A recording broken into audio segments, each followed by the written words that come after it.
Today on Fresno State Focus, Hillary Clinton and Donald Trump went head-to-head in the first presidential debate of the 2016 election. Find out which candidate most Fresno State students support. Plus, the Central Valley Honor Flight traveled to Washington, D.C. for the 11th time, what some of the veterans experienced and how they were recognized. And last year's Rookie of the Year at the Rodeo College National Finals is back at it again, what she hopes to accomplish this season with the Fresno State Rodeo team. Fresno State Focus starts now.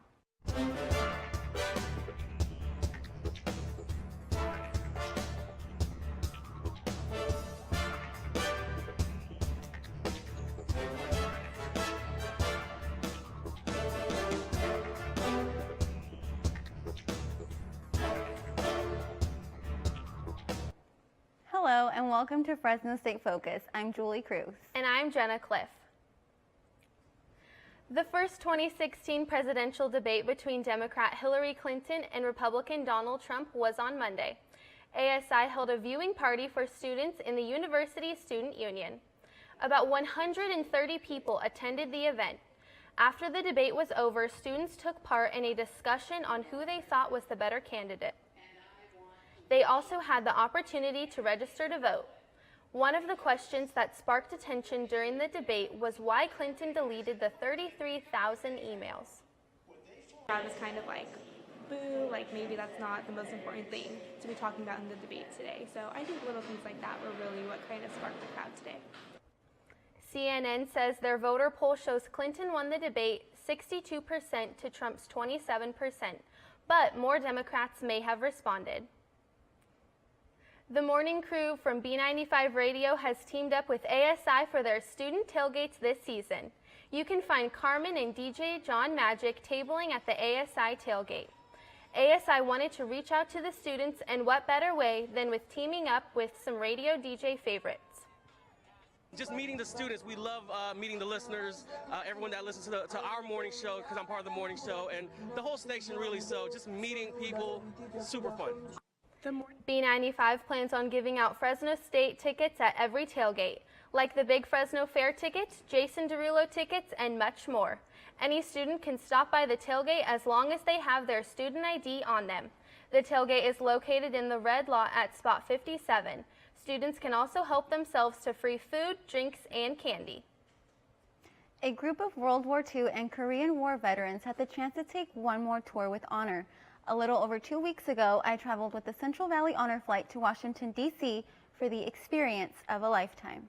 Hey, it's a great morning. This is the best morning. Honor Flight morning. Central Valley Honor Flight President Al Perry is rallying the troops. 64 World War II and Korean War veterans are preparing for a trip to Washington, D.C.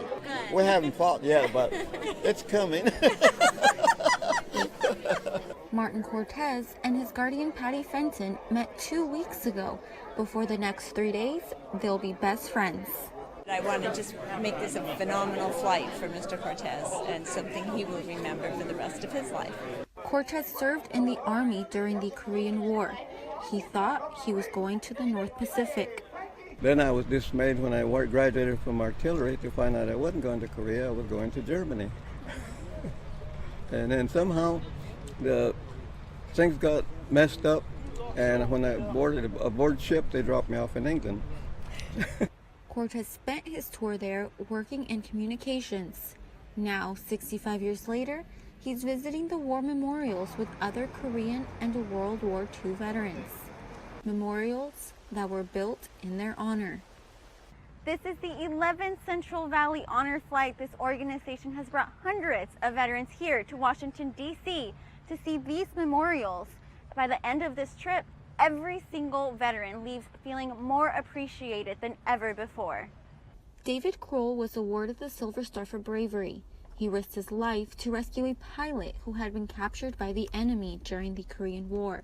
Because of their courageous acts in the service, Kroll and Sam Australian had the privilege of laying a wreath at the Tomb of the Unknown Soldier at Arlington National Cemetery. Kroll credits Central Valley Honor Flight President Al Perry. Present! Arms! There's nobody that can duplicate what he's done for the veterans. But what our veterans have done for us and our country is even greater. Tiffany Hires says she's lucky she met Kroll and feels privileged to have been his guardian. She says it was an honor to visit DC for the first time with a member of the greatest generation. These guys and gals put their life on the line for us, and they didn't question it. And today I think a lot of people would question what they do or what they would do.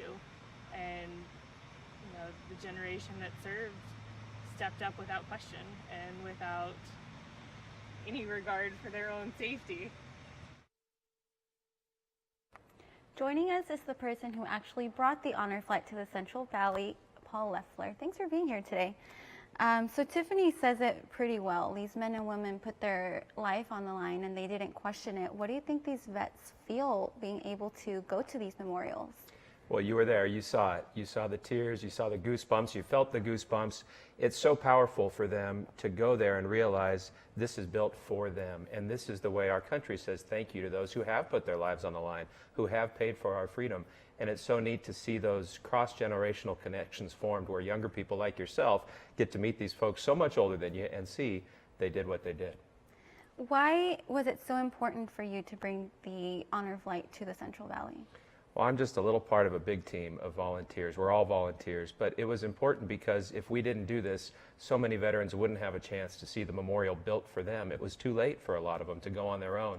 So by the community rallying together and supporting this, we've been able to take over 700 veterans to see their memorials. We've got another one going October 24th, and hopefully we can keep this going as long as there are veterans who haven't had that chance.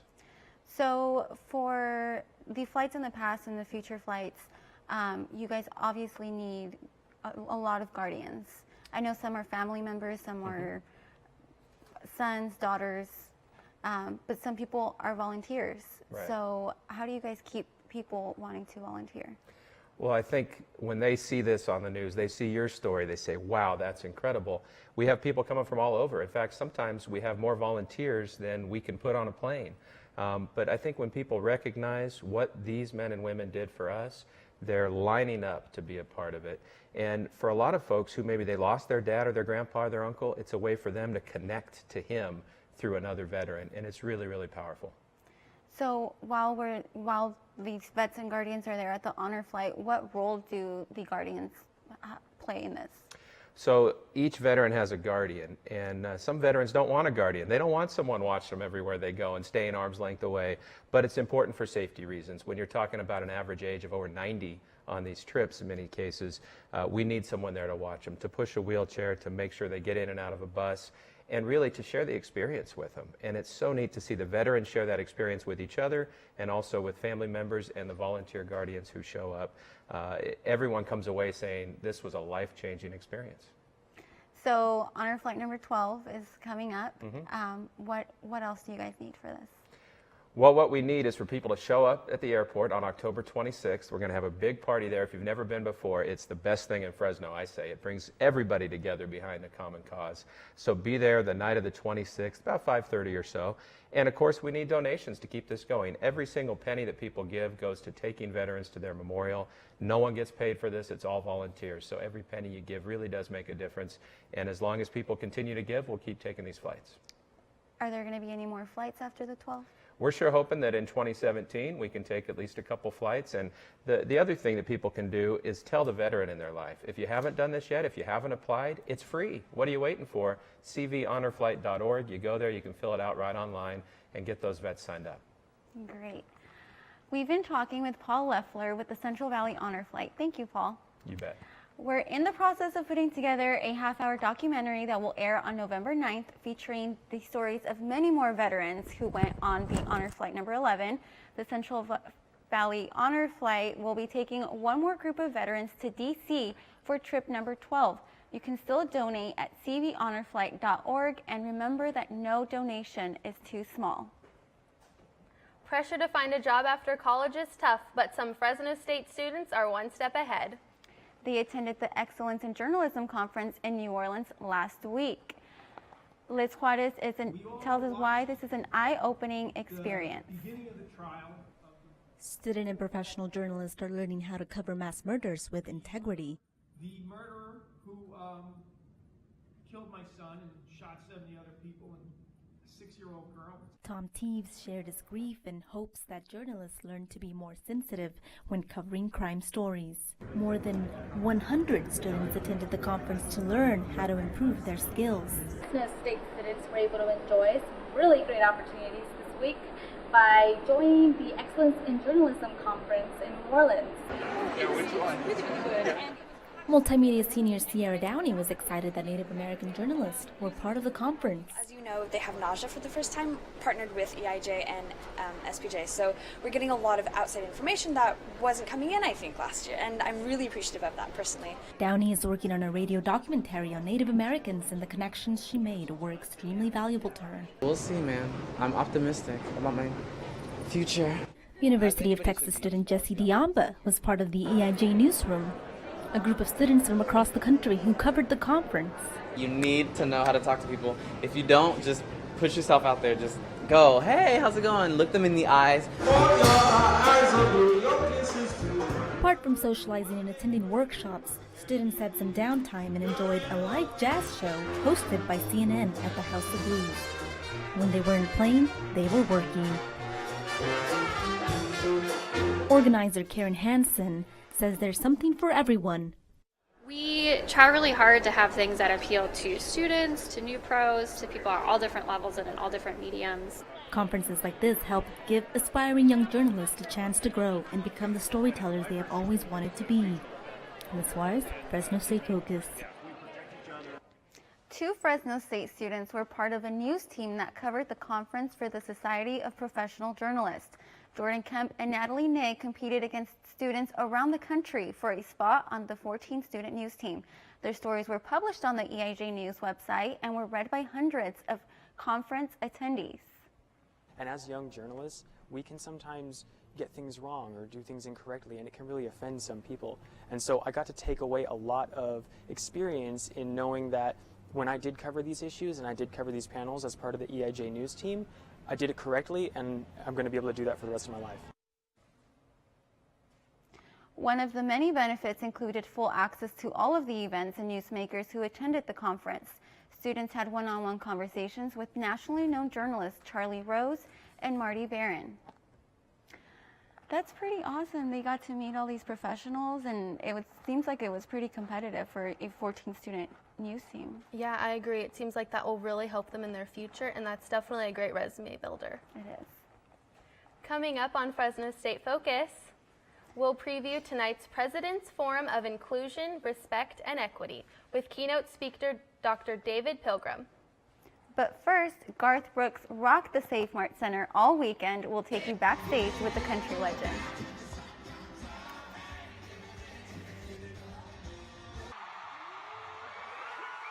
Fresno State, forming relationships and learning experiences that last a lifetime, making friends who are like family, learning from professors who treat us like family, and earning a degree to make a better future for our family. Engaging our alumni generation by generation by generation. This is our Fresno State. Welcome to the family. Success. Success. At Fresno State, it's no secret. It's discovering new ways to change our world. It's creating opportunities as diverse as our community itself. It's in the distinction of our graduates as they lead us into the future. Success is no secret at Fresno State. It's our mission.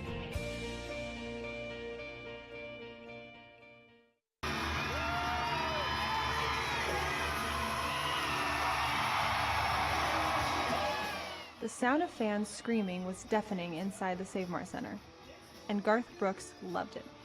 Brooks played a few tunes from his most recent album, Man Against Machine.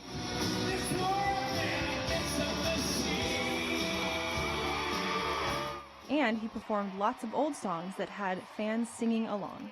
We can talk about the old stuff all night long, right? Now let's find out who knows the words to the old stuff.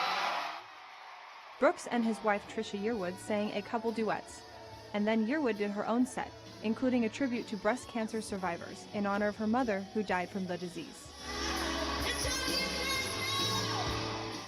On Friday, before the first concert, Brooks and Yearwood met with the media to talk about the tour and coming out of a 14-year retirement.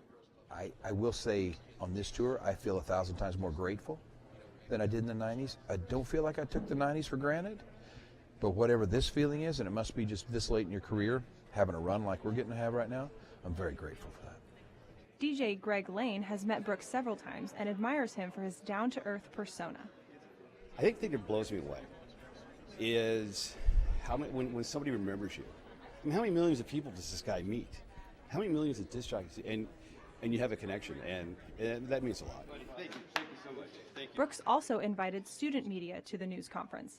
Collegian reporter Jenna Wilson couldn't believe her luck. Oh, I felt like I was going to throw up because I was so nervous meeting Garth Brooks and Trisha Yearwood. I'm a huge fan. Even though I'm 21, like I grew up on country music and it's in my family, and it really does move me. Even listening to the music this morning, I felt like I was going to cry. Wilson also attended the concert as Brooks' guest. In this case, an answered prayer. Natalie Nigg, Fresno State Focus. And that was Natalie Nigg reporting. Thank you, Natalie. Big news for this week for Garth Brooks. Friday during the concert, Yearwood announced that the country star has achieved 7 Diamond Awards for albums that have sold more than 10 million copies each. If you're looking for fun this fall semester, why not go experience the creative minds of dance students? Fresno State's University Theater class will be hosting a performance that they choreographed and taught each other within 12 hours of class time. Students say the class was stressful, but they're excited to show off what they've pulled through under pressure. They also hope to recruit more students for future productions. Catch the show on opening night, November 17th in Lab School 101 at 8 p.m. Pokemon Go is sweeping the country and has made its way to Fresno State. It's a perfect pastime for the Geeks and Gamers Club on campus. There are Pokemon just about everywhere you turn, around every corner, and in some rather surprising places. The craziest place I found a Pokemon, I don't even know. And the craziest place I found a Pokemon so far would have to be behind where I work, next to an ice cream parlor. Released in early July, the game has been downloaded more than 500 million times. Pokemon Go users spend an estimated 26 minutes of their day playing the game. And that's a look at your entertainment news. Back to you, Jenna. Thanks, Bree. The President's Forum on Inclusion, Respect, and Equity takes place in the Henry Madden Library tonight at 7.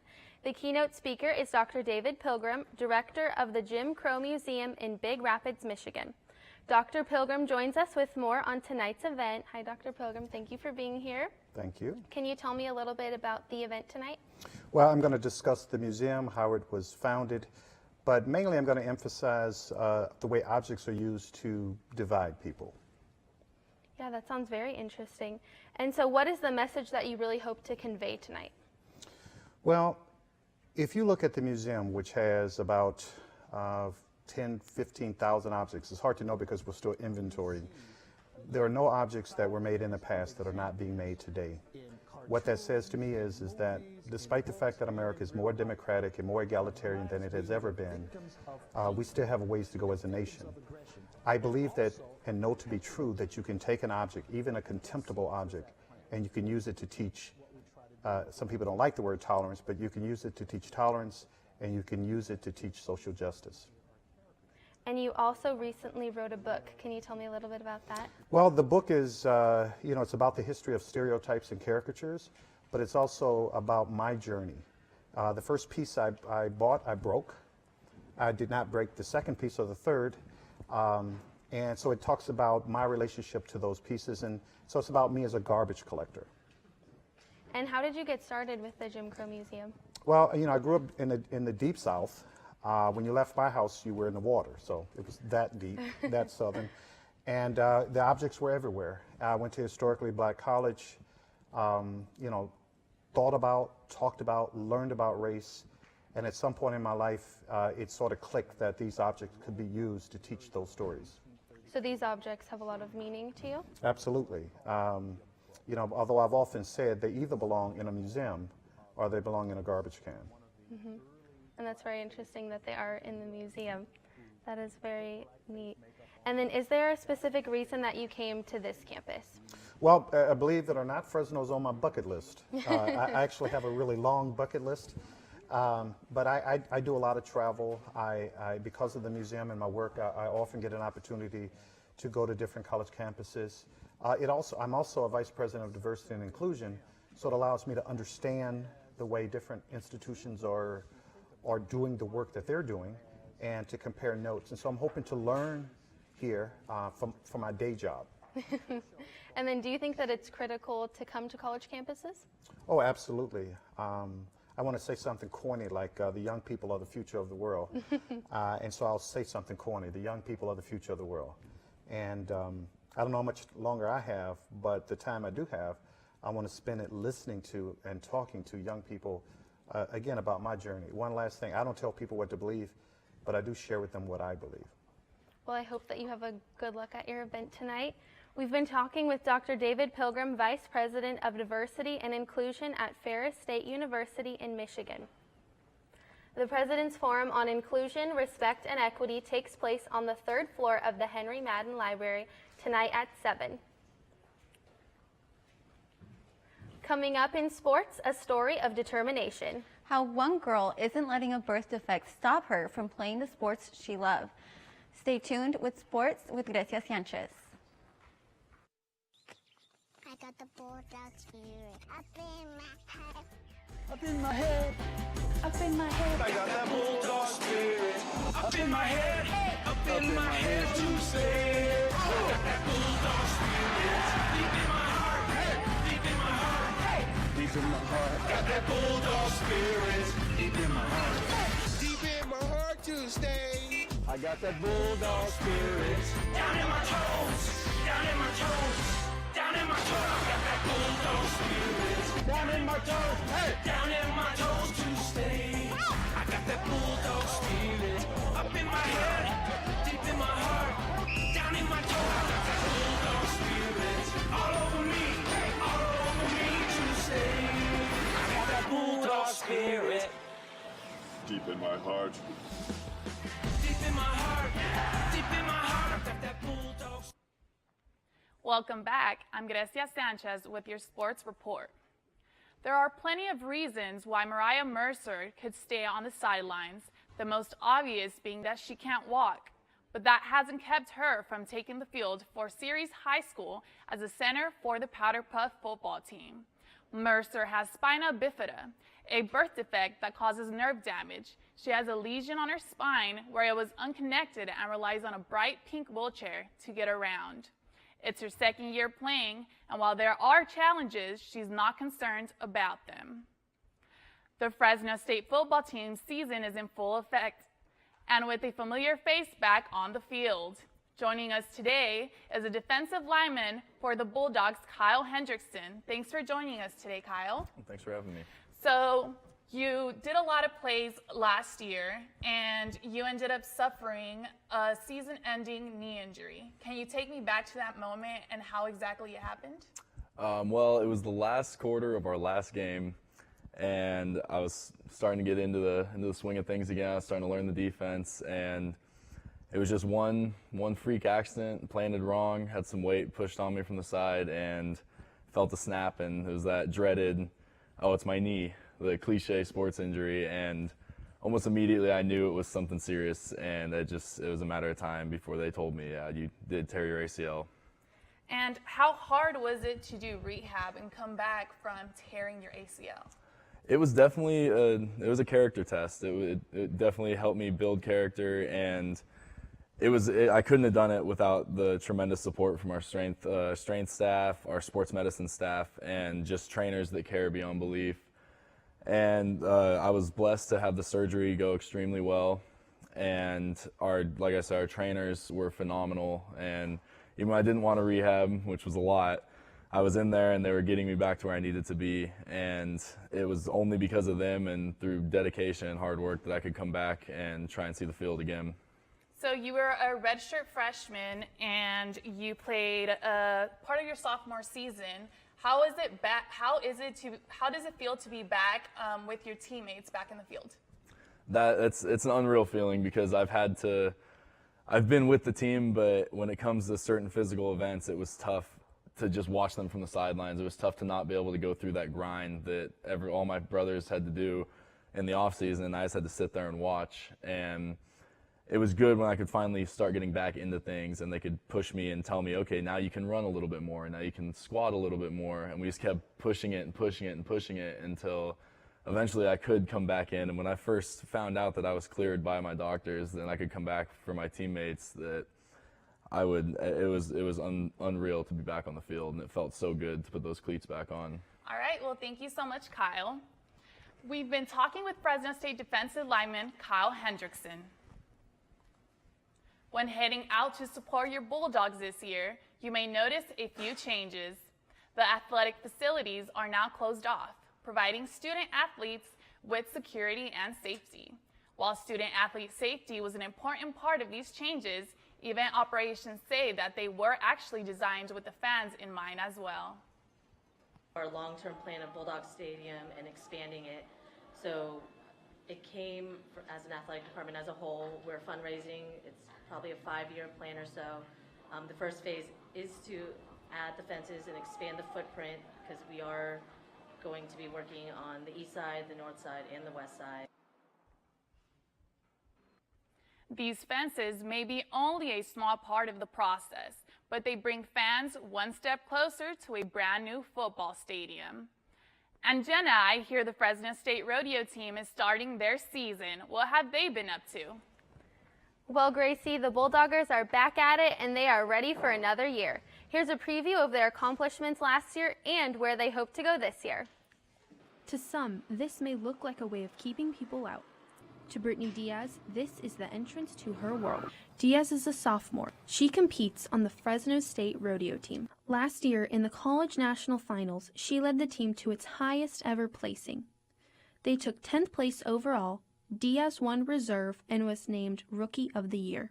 It's a little overwhelming, I'd say, coming in as a freshman, but I kind of just took it just like every other rodeo. I'm like, I'm not going to put a whole lot of pressure on myself. Teammate Ryle Englehart knew Diaz would do well at Nationals. When I heard that Brittany was doing so well at Nationals, it was no surprise, because she is just a stud like that and does work all the time. So it was just very exciting to hear our team on the map.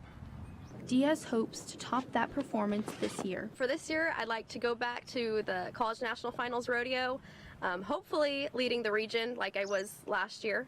Hopefully I'll come in, and I'd like to take that national title. If you think Brittany Diaz does it alone, think again. It takes two to play this game. The relationship I have with my teammates, I have with my horse, if not more. Diaz sees her horse Bo as more than an animal. He's like family. Coach Tony Branquino has been a positive help for her and the team as they start a new year.